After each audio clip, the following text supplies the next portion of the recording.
folks, welcome to the Jake Feinberg Show, and it is an honor to be with a master musician, legendary studio drummer, and live performer, James Gadson. Welcome to the Jake Feinberg Show. Well, thank you. Thank you for having me. It's an honor to have you, man. I wanted you to talk to the audience a little bit about your dad playing with Jay McShann. Right. The kind of grooves that he would.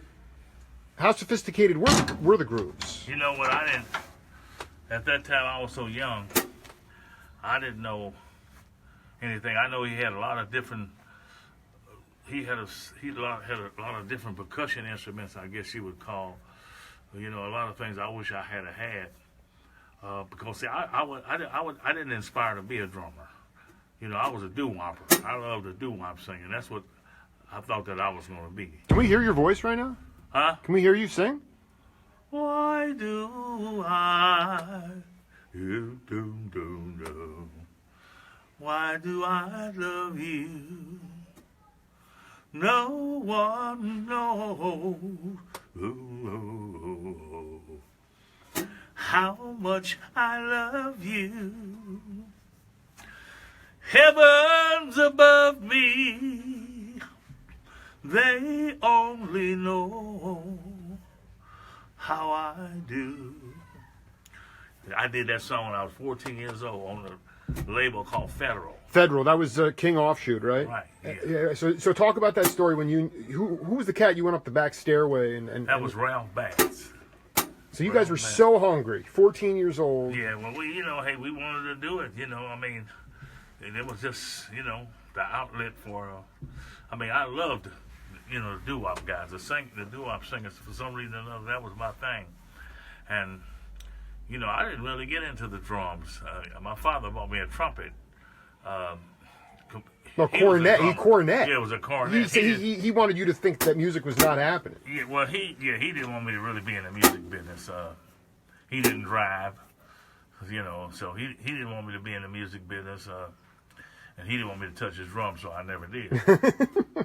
The famous Jimmy Lovelace, who played with Wes Montgomery, I bought a set of drums from him. No, I'm sorry. I sold him a set of drums for $7. That's what it was. I bought a set of drums from Norman Williams, Dr. Norman Williams out of San Francisco, one of the Bishop, Little Bird. Yeah, Bishop Norman Williams. Bishop had a drum kit for you. Yeah, well, his brother Floyd Williams. Floyd Williams, who was a fantastic pianist, but I think he went on to teach. He's up in Cambridge or something teaching at the present time. And it was so nice. He taught me a little piano stuff. We moved they had a lot of real estate, so we lived in the projects, and they closed the projects down. So we moved into one of their places, and then I got to practice the piano with him, and he showed me different things, and he gave me a set of drums. And so we moved back into the projects for a minute, and Jimmy Lovelace was studying drums at the time. We were all in the same band class. Right. And so I sold him my drums for $7. And this is in Kansas City. Yeah, this was in Kansas City, because I could play little keyboards enough to write.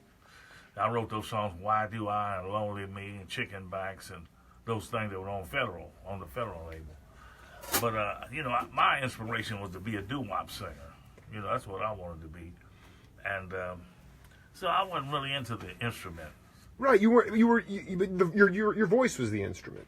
Huh? Your voice was the instrument at that time. Yeah. And I did get a hit record. A lot of people don't know I sang it. It was a record called Love Land with the Watts 103rd Street Rhythm Band. I was one of the writers. I didn't know anything about the business at that time, and I didn't get any writers on it. I helped write it. Can you sing it? I have heard all about Love Land and all of its many charms, but I know I'll never get to Love Land unless I'm wrapped up in your arms. Got to take me with you. That. But you, I love. that's gorgeous. You know, I mean, you didn't advocate for writing credit, is what you're saying, though. You didn't know the biz. I didn't get that. Well, I didn't know about a lot of things. I didn't know about. I didn't know about the writing credit, and I know when I leave Charles from rehearsal, when I first met Charles, when I come out here, when I came out here, I got left in a way of speaking because I couldn't play the people's music who sent for me. The Curtis brothers sent for me. I couldn't play their music. I came out here, I was playing straight ahead stuff. And so he would pick me up and take me to rehearsal sometimes. And the bass player would pick me up from rehearsal sometimes. You know, and so after the rehearsals, a lot of times we would just write. He and I, we did some different things. I didn't pay much mind on the Love Land thing. I'd leave her. This was after we got really situated, Right. And it was a guy who recorded Love Land before I did, and I didn't know what he was talking about when we leave. He'd be coming into rehearsal when I'm leaving. He said, "Man, everything gonna be cool. You gonna get a piece." I had no idea what he was talking about. No idea. Well, I mean, you were going to get a piece. And I'm going to get a piece. I didn't know what he was talking about. So when his record came out, a gentleman by Arthur Wright brought it over to me. He was a famous arranger, producer, nice guy. He said, "Man, you didn't write this song." He didn't know the whole story. So he brought the record over to me. And, I guess the record didn't do anything. And so we were in the studio, and I said, "Hey, man, let's do this." Charles was very reluctant. He didn't want to do it at all, And so I, we came up, I hummed the parts. The first, ba-da-ba, that Kansas City old stuff, And so, Ray Jackson and John wrote it down. And, they finished the arrangement. We did it. I did Love Land, and it was a hit. And the people didn't know I sang it because my name wasn't on there. No. For the first 50,000 copies, so he told me. And then they put featuring James Gadson on them, so they tell me. I don't know. I never just see it. Let me ask you a question, because that stuff is part of the biz, and it's also interpersonal. How have you kept your heart open through all the sort of... Well, I mean, I wasn't nothing I could... I mean, it would hurt. I didn't sing. That hurt me so bad that I didn't sing anymore. I didn't want to sing. When I left the group and I went with Bill Withers, I met Bill Withers through Charles. So when I left the group and, I left Bill Withers and went to a guy, Sussex. Ben Barrett, he was a contractor. Man, James Gadson, man, been looking for you for 2 years over Motown. Can you read? I said, yeah, I was lying. I learned though. So, I went to Motown, and all the producers over there said, "Man, we didn't really call you for no session. We called you for the session." He said, "Well, we want to produce you." Well, I was so distraught about the situation. I said, "Man, I don't want to sing anymore." So they were offering you a contract to sing, and you didn't want to sing. Well, the producers that worked at Motown, all of them said, "Man, let me produce you." Because I didn't really call you for. You see, we call you for the session, but I really wanted to produce you, And so I was so distraught, I didn't want to do it no more, And because of that, and I didn't. So I put all my energy in playing the drums and learning how to read, the music, especially the drum music. And I got blessed. God blessed me. I was able to play on a lot of those records. Oh, Willie Hutch and all. I mean, so many Motown. Yeah, I've been on 500 gold records. I want you to talk about something. This is important. Did you work a lot with Gene Page? I didn't work too much with Gene. Who did you work with, the arranger, primarily? Well, James Carmichael at Motown was the arranger. But the producers, Hal Davis, Norman Whitfield. Here's my question, is that those cats, they didn't necessarily... I'm curious, when I talked to David T. Walker, when they were working with Gene, Ed Green and Wilton... Right. they'd come in for a session and they'd have some chord charts, and then Gene might tell Ed what kind of feel he wanted, but there was no arrangements. Well, you know what? By the time I got to Motown, it was never like that. That's why I learned how to read. All right, so you were reading. They wrote out, which was great. They were very meticulous. A lot of them knew exactly what they wanted. Paul Reiser was a famous, he come out of Detroit too. But most of the guys, they wrote out what they wanted. Norman Whitfield might have had a chord chart or something. He would tell you what he wanted. But James Carmichael, I did a lot of work for him as an arranger. He wrote out the open, close, hi-hats, whatever tom you hit, whatever crash cymbal, ride cymbal. He wrote it all out. And that was great because it made me have to stretch and learn how to read that stuff. And, for the first 12 sessions, I thought I was, every day I thought they were going to never call me back. But they kept me. When I found out later on, they said, we keep him because his timing is good. His internal time feel is good. I found out later on, Carmichael never told me. He was such a wonderful gentleman. He never told me about that. But that's what it was. But what I would do, I'd go home and learn how to read. I would learn that. I studied, study to get that together. I've seen all those great people in that. Wilton Felder, Joe Sample, David T., Calloway, Hodge Calloway. I mean, everybody, would be, all the great people would be in there. And so, it was, they knew, these guys was educated.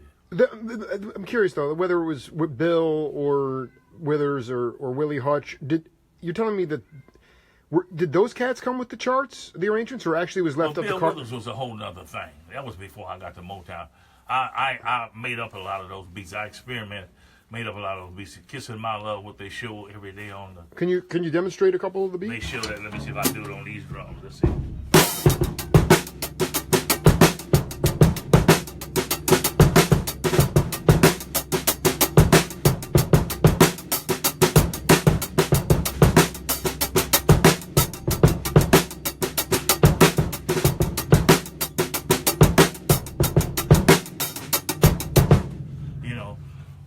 That was Kissing My Love. And Kissing My Love, and then basically at that point, the rhythm section would come in, and then Bill would start just... Well, what happened with that song, that was the last song of the day that we were cutting.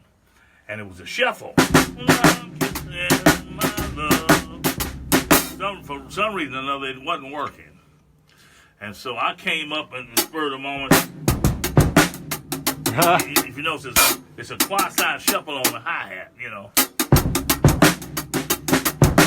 I came up with that, and it worked. So they had that, and it became a hit. Right, and that one I made up. I made up most of it, and then "Use Me" was another big record that I made up. I was experimenting with that beat. We were in Tacoma, Washington. I'll never forget it. It was at the Holiday Inn, and I was,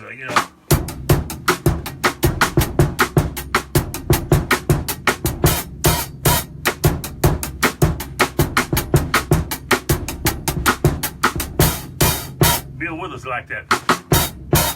He said, put that on there. But anyway. I dig, man. When we got back to L.A., we were going in the studio because Bill had no producer for the second album. Booker T produced the first album. The second album, Booker T got busy with UMG's. What is his name? I can't think of his name. Farm Aid, the guy that sings. Willie Nelson? Willie Nelson. He did the... Booker T was working with... Yeah, he did a big album with Willie Nelson. I can't think of the name. Oh, that's classic. And... so he was getting busy with Willie, and then... Well, what happened was they gave... From what I hear, they gave Bill Withers 3 hours of studio time. And so my battery was down, so he rushed and got me, and we did 110 miles an hour down La Cienega. The record plant at that time was off of La Cienega and 3rd Street. And so we got in there, and I did "Use Me." But just, I think it wasn't no guitar. It wasn't no guitar. It was just the bass player and me.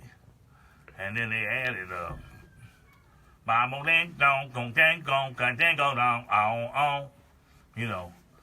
So that's how that happened.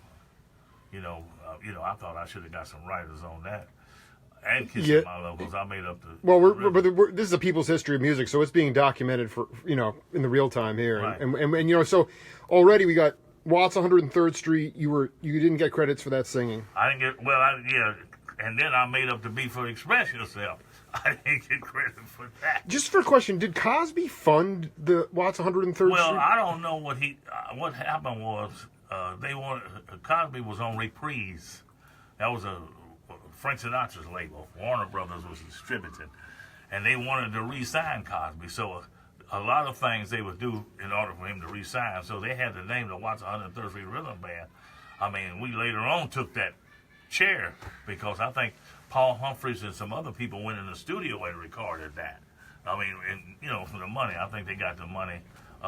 Whoever the producers were, and they sold the name, and we were able, some kind of way, we were able to assume the character of the Watts 103rd Street Rhythm Band. Warner Brothers was very nice.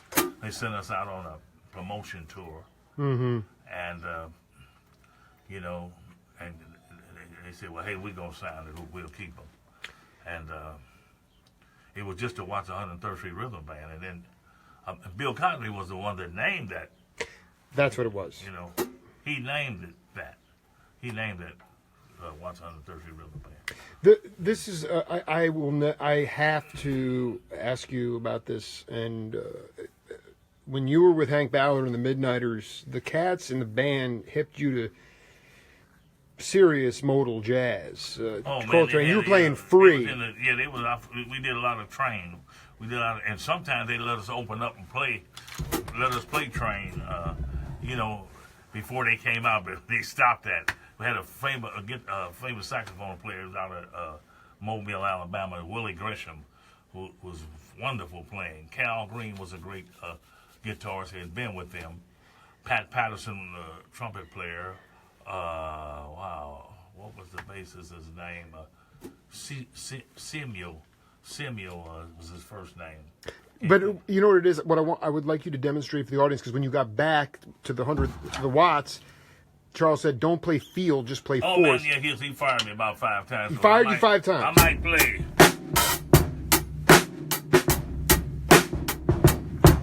And then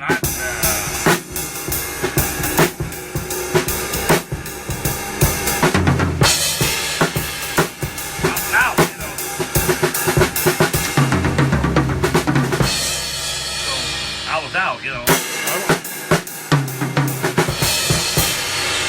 I'd be free, and so I couldn't keep a pocket. And then so you couldn't keep finally, he said, "Man, just play."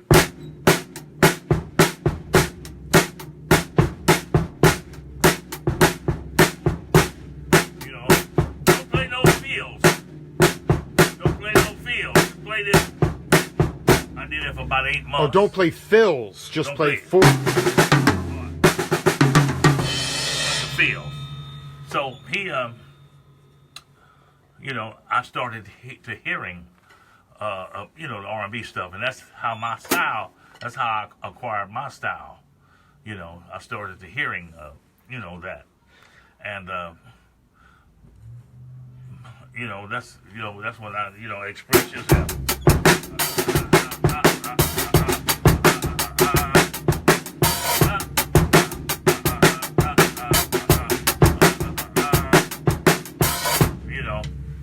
And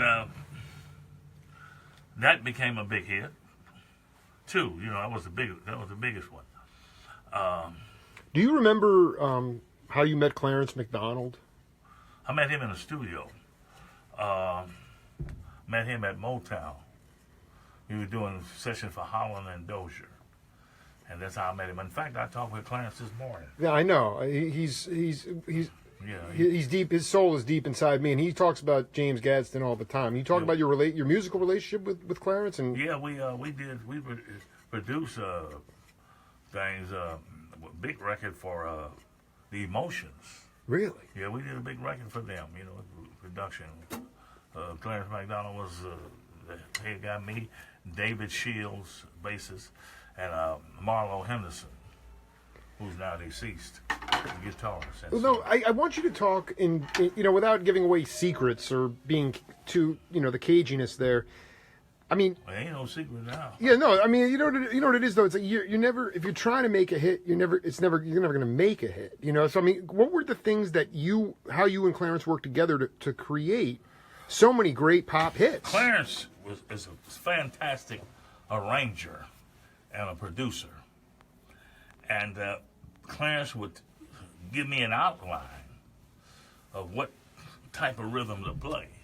He said, man, try certain things, and it was a certain feel or something, and I would try that, and that's how it came about. I mean, he didn't show me, but he would tell me, hey, man, play. He might hum something close to the rhythm, and I would play it. And I just want to be clear, like you guys would work out the grooves before Holland and Dozier would show up, and then you would start playing it. No, they had that written out at Motown. When Clarence was producing, Yeah. then we would work out stuff. David Shields, Marlo Henderson, me and Clarence. We worked out a lot of the stuff, the arrangements and stuff. You broke bread with in Kansas City with Calvin Keys with Frankie Edwards. But my question, I've been listening to this album, Powerhouse, Chester Thompson, Doug Sides on drums, Rudolph Johnson on horn, and I know that you were doing. What my question is that with the bass pedals, how did it change you not hearing an actual electric bass or an upright bass? Did your ears grow on the bandstand because of Frankie because of the B3 that was active at that time? Well, I came accustomed to listening, with the B3 players. I think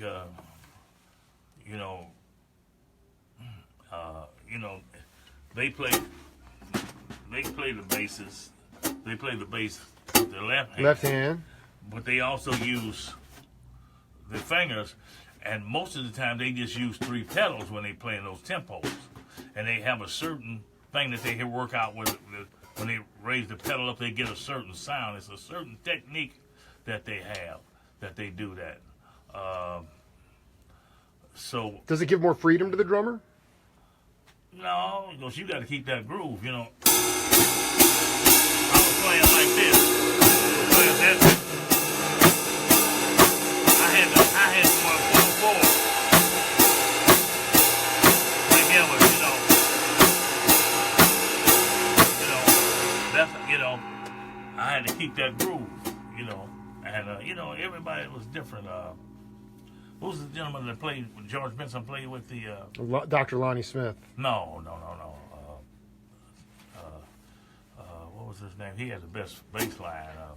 Maybe Jack McDuff? Jack McDuff, brother Jack McDuff. Did you get a chance to see McDuff? Oh, I got to see him. Great. I got to see Benson, man, that was great. Benson was a doo-wopper. Yeah. He loved to see sing. Benson, Red Holloway, George Dukes. Joe Dukes, I'm sorry. Joe Dukes, absolutely. And, I got to see them. Man, it was great, man. That was wonderful stuff that he was doing. And so that's, Kansas City was a country town. I mean, I didn't know. I know Kansas City was the hippest place in the world. So, like, what it is, whatever was happening there, that's what we, did. I could get away with playing some free jazz, or if I played, people was dancing. They were dancing.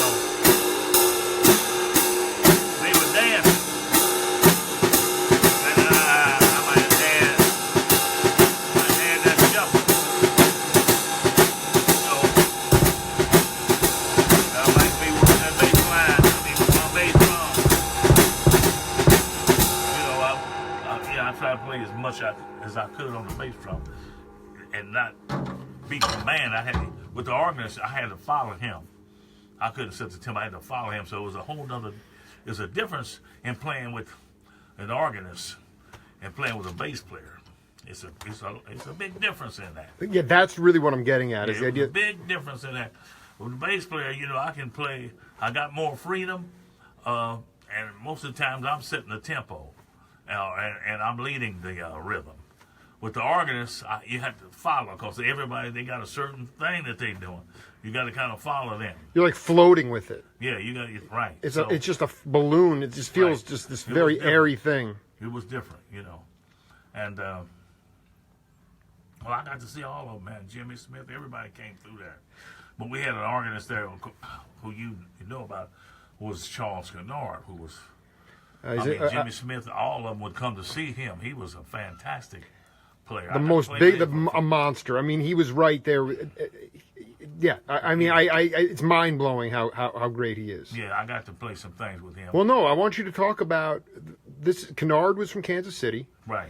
And you were starving to death, and the first studio date you had was his gig. And he's like, "Yo, Carol." And Carol Kay was playing bass because Charles wanted her to introduce me. I mean, he thought I knew more about that funk stuff than I did. At the time, yeah. But he really, Carl, you got to, this guy here, get him some gigs at Motown. Oh, he hit the drum so hard my tits shook or something. I mean, talking shit, But I was learning, those beats that I played with him, I was learning. I didn't have that. The album came out all right, but I could have done a much better job. I just didn't know. You didn't have it together, you said. No, I didn't have it together at all. And because I was used to swinging. I mean, man, when he come out here, it was a different thing. So I was just, this was before the Watts band. And so it was a different thing. Tell me, just free associate on the drum machine. When it came in, how did it impact the music? The Lynn drum 2.1 is me. It's documented on What does that? Explain that to the audience. When it's me. Well, they use my chip, my sound. Wow. I found out the guy that repairs the Lynn drums, and he makes a lot of those drum machines out in the valley. We call him Beirut. I can't think of his name. Beirut. Wonderful guy. He said, "Man, I'm gonna come to see you. I think that's you." He came to see me. He said, "Yeah, that was you." He checked my sound, and they had chips. And so what happened was, Freddie Perrin, who was a famous producer, I played on a lot of hit records for him. I guess they got it from him. I don't know what the situation was. I know one time he wanted to give me $2,500 for my snare drum. I had played on a lot of hits. Man, I said, "No, man, I'm keeping this, because it didn't sound right to me." He paid me very well. Freddie was cool. He almost gave us some percentage, and we sent one of the guys in to do business. It was John Bourne, Scott Edwards, me. I can't think of who. Sometimes Wah, and it was the guitar player. Oh, Wah Watson. Yeah, another guitar player that plays with Smokey Robinson now, that Freddie Perrin had went to school with, and they were in the same band together when they were traveling with Jerry Butler or somebody. I can't think of his name, but it was usually us, and we sent one of the guys, and I don't want to call no names, I don't want to bear no blame, to, Freddie said, "Yeah, I'll give y'all some percentage." But the guy went in and he asked for 3/4 of the publishing, which I thought was outrageous. So that was it. We didn't get nothing. But Freddie was nice. He, if the record wouldn't gold or platinum, he would give you that. And a lot of producers, a lot of record companies, Motown did not give up no gold records. I got one from Leon Ware, God rest his soul, when I did the I Want You album. But Freddie would buy gifts, man. Here, man. He when the latest cassette machines or those a lot of different things were coming out, he would make you a gift. I thought that was really nice of him to do that. It was up to the individual artist to give you the gold record. Motown would not. No, I think the company should do it. The artist is like, Leon Haywood would never do it. A lot of people. What a bad cat that was. Oh, he was fantastic. I played on a lot of records. And a lot of people, hey man, I couldn't get nothing from I don't know why I couldn't get that when I did IGY, Steal It Down. What a beautiful world. I asked for that. I don't know why I couldn't get that. I don't know what happened there. That's Barbara ridiculous. That's my favorite tune. I think Barbara Streisand probably would have sent me a gold record. But they sent me a $250 bottle of champagne. I would really have the gold record. They were nice about that. You know, a lot of people just didn't get them. You know, a lot of people did, a lot of people didn't. Talking to James Gadson here on the Jake Feinberg Show on a beautiful Friday evening here, and what do you think about today? Like younger cats who are, you walk in, you're like, that's got to be a machine, and it's actually a human being playing to machine parts. Have machines? Just break it down. I mean, I'm in my own little bubble, but have machines? You always said humanity. Some music. I mean, I hear the guys that they chops, fantastic chops. I have nothing against that. I think they play wonderful because it's a different thing. You know, it's not groove or orientated. Like that's what I do. But I mean, a lot of guys got a lot of chops, but they don't have a pocket. A lot of times they can't lay a pocket. They don't have a certain pocket. But that's all right if that's what they do.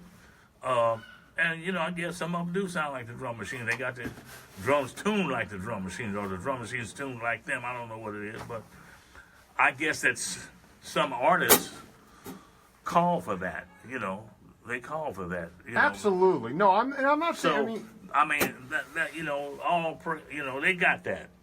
You know, I mean, I don't do it. I can't do that. I feel another way. I love to watch them, and I practice on that technique, but I'm not a technician. It doesn't feel good. It doesn't. There's no. I mean. Well, it's a different thing. I mean, it's not. It ain't. You know. I mean, it's just technical, very technical. It's numbers. See, that's numbers a lot of times. It has nothing to do with the groove at all. It's all about them numbers. They got certain numbers that they do. It ain't had nothing to do with the groove. See, the groove might move a little bit, fluctuate or something. You know, that technical stuff is straight up and down, most of it. But that groove might move, you know, and hey, you know, that's what I dig. I just like the groove. I dig it a lot. You know, I mean, I like to hear the technicians, and I have played some technical things, not near as technical as those guys, you know. Yeah, yours is more just raw and funky. Right, but I mean, I played that. It's come to where I had to play certain things. I had to study and get it together. But it just wasn't me, you know. But I mean, that's what they do. It's you know, I have no, you know, I have all the respect in the world for them. It's a different thing. You know, it's a different thing. You can't, you know, down those guys. They playing. You know, that's what they do. My thing is different. You know? Who was the best leader you ever worked for? Leader? And I mean like someone that you know was Dyke and the Blazers. I mean someone that you were on the road with, like, you know, extensively. You know, for I wasn't on the road with. I said Watts Band and Bill Withers. That was the only two, unless Hank Ballard and the Midnight. You were on the road with Ballard. Huh? You were on the road with Hank Ballard. Yeah, I was on the road Dyke with and the Blazers. Right. No, I was never on the road with Dyke. But you recorded with Dyke. I recorded with Dyke. You know, we made up the stuff. We made up that stuff too. And you made up the grooves. We made up those grooves and those arrangements. We'd sit in there and do that. Ray Jackson was in charge, but we would sit in there and hook those arrangements up. Al McKay, me, and Ray Jackson, and Melvin Dunlap, who we were with the Watts Band too at that time. And so, you know, we did that, and Art LeBeau at that time was that was on his label, Original Sound. And, you know, he offered us a production deal, and we were scared to take it because Charles kind of threatened us because we had started getting hit records over there. Make him look bad, right? He said, any two people that's playing, I'm going to tell Warner Brothers on you. Well, Warner Brothers probably wouldn't have cared less, but we didn't know, you know. So we turned down a production deal, and when we found out we could get it, it was too late, you know. Art LeBeau was real nice. A question came in from the audience. Ask Gadson about the chicken bone and the bass drum. You know what? That was that had to be a joke, you know, because well, explain what the joke. I mean about that, you know. But I mean, a guy, I can't think of his name, famous drummer,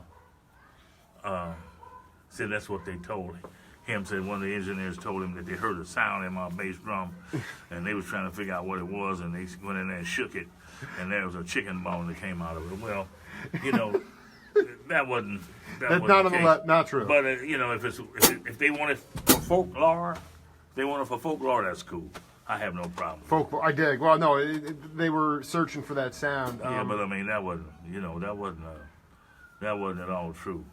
You know, whoever said that, you know, whoever told them that was not true either. You know, but hey, you know, people do things. Folklore. It didn't. Yeah, that's what I call it, folklore, because I know better than that. The Rick Marotta didn't start playing drums till he was 19.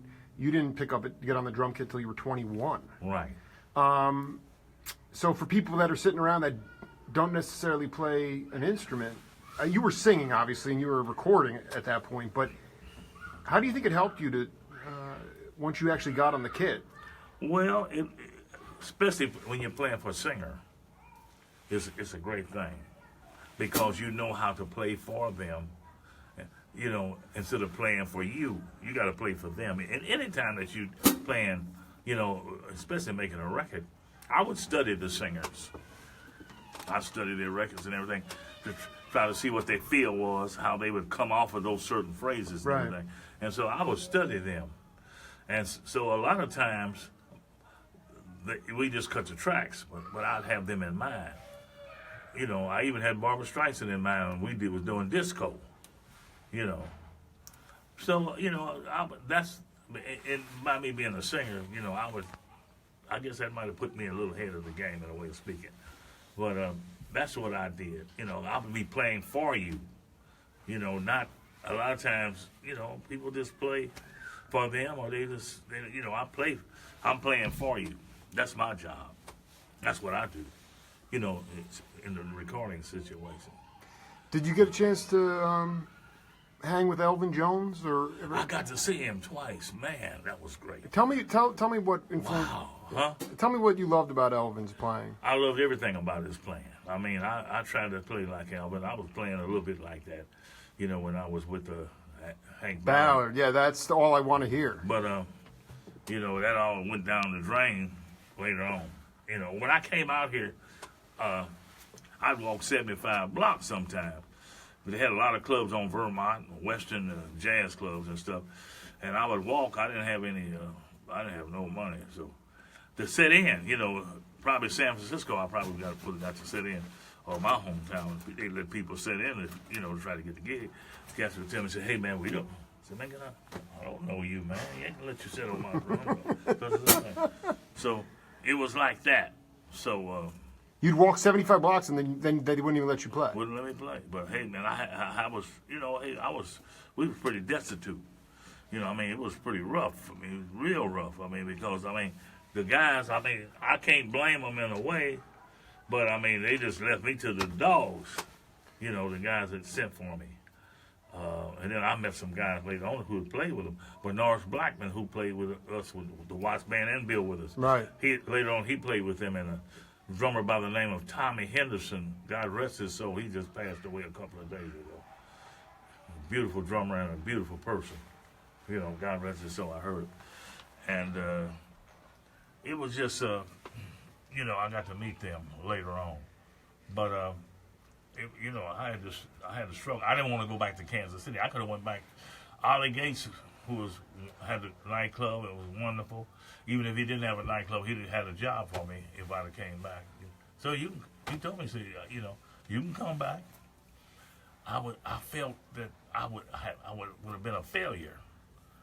It's like crawling back, you know. Well, because this was the hit making capital. I mean, you were leaving L.A. Well, I mean, I just felt I go back to Kansas City and supper clubs and you know what's there. Well, I mean, you know, they was playing a little bit of everything, but to go back and not have made a statement like Carmel Jones was Kansas City. He made a statement. He could come back and when I was in high school, I mean, he used to come and you know, do seminars. And yeah. And I wanted to ask you about Donald Dean too. Donald Dean, another one. His mom was a Sunday school teacher. His mother was my Sunday school teacher, and so I didn't want. Well, you know, I wasn't that. Hey, you know, I had learned. I learned a lot out here too. I had to go all the way back to the basics and learn that funk. I mean, they was playing you know, I could play the.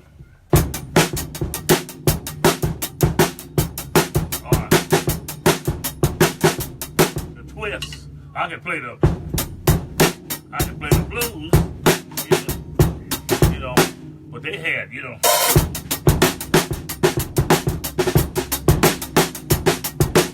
You know, that's kind of my stuff. But I mean, they had different patterns, you know, patterns.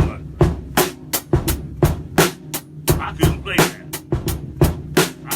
that. Paul Humphreys was very nice to me. You know, I would walk around the studios and just check out different people. One night he was working for the Venture Studios at that time. I can't think of the guy's name. He was a big guy at Motown. He had left Motown, and he was the A&R man, so he had Venture Studios. And I went in there one night, and Paul was cutting the track. Paul went, "Come here, man."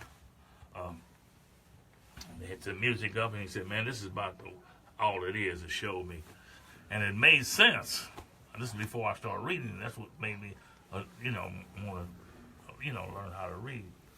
So Paul Humphreys was very nice about that. He didn't, you know, he you know, but I dared not ask anybody else. I mean, it was when I come out here playing jazz and playing with the organ trios and quartets, I met a gentleman by the name of John Boudreaux who passed away. He'd been about a year ago. That's right, Boudreaux, man. Yeah. Wonderful drummer.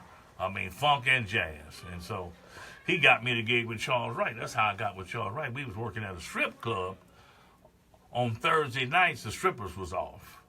And he paid me $12. I would get on the bus and take my drums there. Back. You took your whole kit on the bus to the burlesque cast. No strippers that night, and you just be playing funk. On Thursday night with no strippers, we played. Did you were you able to connect with Harold Brown, the drummer from War, at all? Never got to meet him. Never. He's down in Long Beach. I know. He's one of the few drummers I never got to meet. You know, I never got to meet him. I got to meet Alvin though. I got to meet Philly Joe. Philly Joe borrowed my drums in San Francisco one time when I was playing the organ trio. And they said, "You go with him, though, because, you know, you might find your drums." I went with him, man. He played so much stuff. I thought my drums smelled like smoke. I mean, like they was on fire. But he was very nice to me. In later years, he had heard about me, and we got together when he would come here 18 months before he got out of here. And we talked, and, you know, it was cool. Philly was he was a wonderful player too. And Alvin Jones, I got to see him, and he got off the drums and came over to me and said, "Man, you got a cigarette?" And I didn't have a cigarette. Boy, it hurt me to my heart. I wish I had one to give him. Then I probably could have hung out with him, but I didn't have a cigarette. You know, so I got to see him. What they called you? Your nickname on the road with Hank Ballard? Would they call you the Serpent or the? Yeah, the Serpent. Was that the Viper? I'd be moving. I'm sitting up in the front seat. I'm moving. They doing 120 miles an hour. We'd be in Los Angeles. Were there any cops around? Going 120? They knew certain routes to take. And they were burning 120 miles an hour and smoking grass. Cars up in about 6 or 8 months. They'd burn them cars up. I mean, we here. Little Rock, Arkansas, the next day. We had, you know, I mean, wow. We'd make it just in time. But I wouldn't sleep because I'm scared to death. They driving like that and they smoking weed and everything. They said they called me the Cobra because I'd be moving. That's what it is. Every turn that they made, you know. The Cobra. Yeah, But it was cool. Hank Ballard was very nice to me, though. He would let me sing before they came out to open the show. Yeah, he wanted to get you to Berry Gordy. He wanted to take me to Berry. He said he knew Berry Gordy. He wanted to take me to Berry Gordy. I just got tired of the road, and I went home, and he come and got me. He tried to get me to join with him again. I think I played a gig in someplace in Kansas with him. You know, but man, I didn't want to go. And then when I got to watch the 103rd Street Rhythm Band, that was the last time I saw him in New York. He said, "See, you'd have been a star if you'd have stuck with me." You know. Well, I mean, you are a star, and I mean, I think singing. Yeah, well, but no, but I mean, as an accompanist, you've created the grooves that have made major hits, and I just want you to talk to the worldwide audience about what still inspires you. And it just I just love to play. I love all types of music. What do you got going on these days? Like, talk about some projects you're working on. I worked. Let's see. Day before yesterday, I worked for a famous Japanese pop artist. Japanese pop. Yuku. I can't think of his last name. And Monday morning, I worked for a guy named Don Patton, who's I'm listening to his music now. I try to print it out some kind of way. My printer won't print it out, so I'm gonna have to write it out. It's really different kind of music. French. Not a lot of French. It's a very French tone. What is that vibe? That's a different vibe. Yeah, it's a whole other thing. The famous arranger, I think that arranged a lot of it. I played with Beck at the Greek Theater, and he came over and conducted the orchestra. We had an 80-piece orchestra. Vanier, I can't think of his name. Famous French guy. And so he wrote this out too. And, the different, they got a different vibe. Let me ask you, though. But I like all kinds of music, so it's cool. It's a challenge. So right. I mean, I know the studio scene is not what it was, but when, I was just with Craig Durgy, great piano player, and he's like, he'll go in to the studio now and he'll play 8 bars of something, and he's just getting ready to blow. And the guy said, no, don't worry about it. I'll just copy it. Okay? Same with drummers. Who was that? Craig Durgy, part of the section with Lee Sklar and Russ Kunkel. He was down here, same generation as you. He did done a lot. All I'm getting at is I played the whole thing the other day. You playing the whole thing? Yeah, they might go in Pro Tools and take certain things out, but they wanted to. Has anyone ever said to Gad, "That's cool. We'll just take that and then we'll just loop it"? Well, I've heard about that. A guy came from Philadelphia. He said he was managing Questlove or somebody. No, he knew him. His daughters or something. His wife them was in a group. And he said, man, Questlove, man, you give him. He said, man, Questlove them to do a thing. And say, man, that's it. But he had me playing because I charged him. I charged him. He had me to play the whole thing, all the songs and everything. So it was You've learned to advocate. Yeah. So what's the most? Cool. Yeah. What are the most important tools? So it's still cool for me to play the whole song because hey, man, if you're gonna play these gigs and stuff, I've been sick, so I haven't played a gig, man, in ages. But I got one the 21st. What's going on? What kind of gig?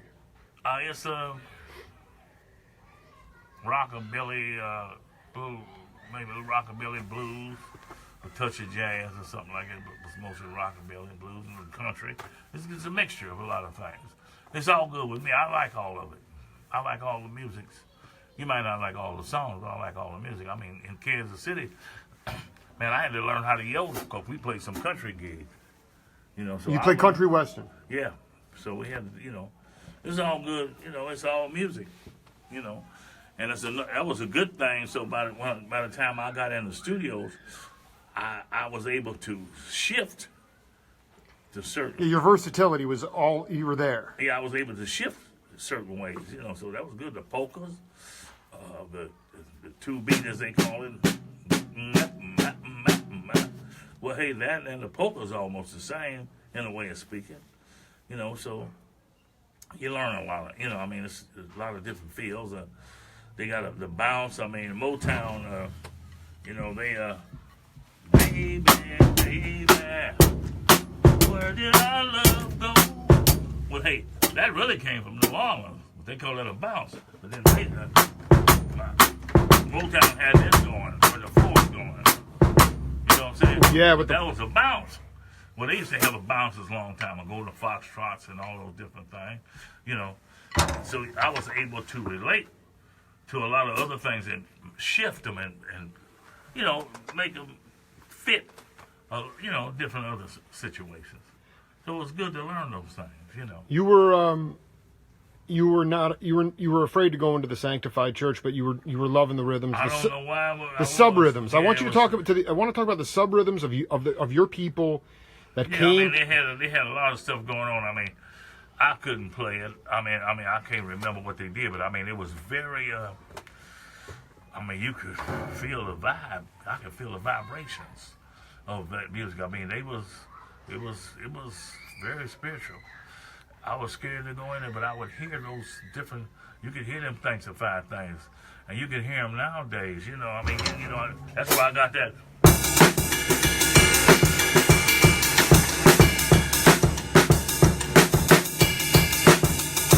I got that thing. I love it. Tambourine. I ain't doing it good, but that's an idea. of it.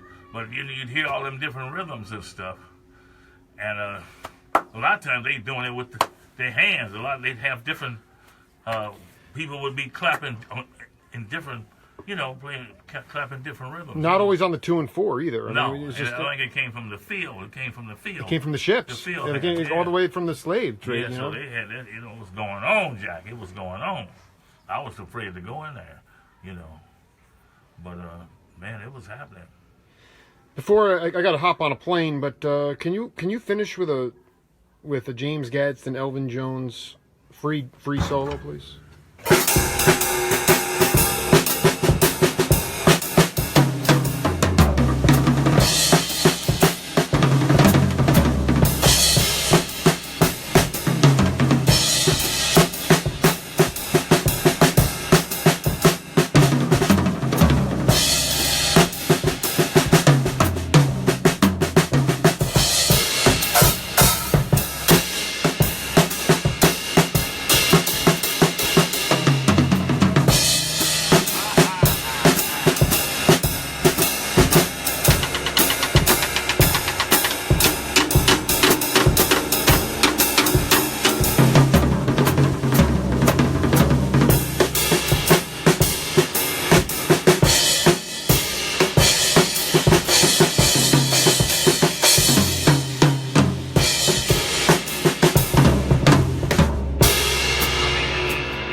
I'm not into it anymore, but I mean, it's still a lot of floating. It's beautiful. You still got it, James Gadson. Much love to you, man, and well, thank you for coming in. And thanks for keeping the love alive, my friend. Okay, you're pretty tired today, huh? It's been a long day. Oh man, I gotta go. Okay. This is the Jake Feinberg Show. Peace.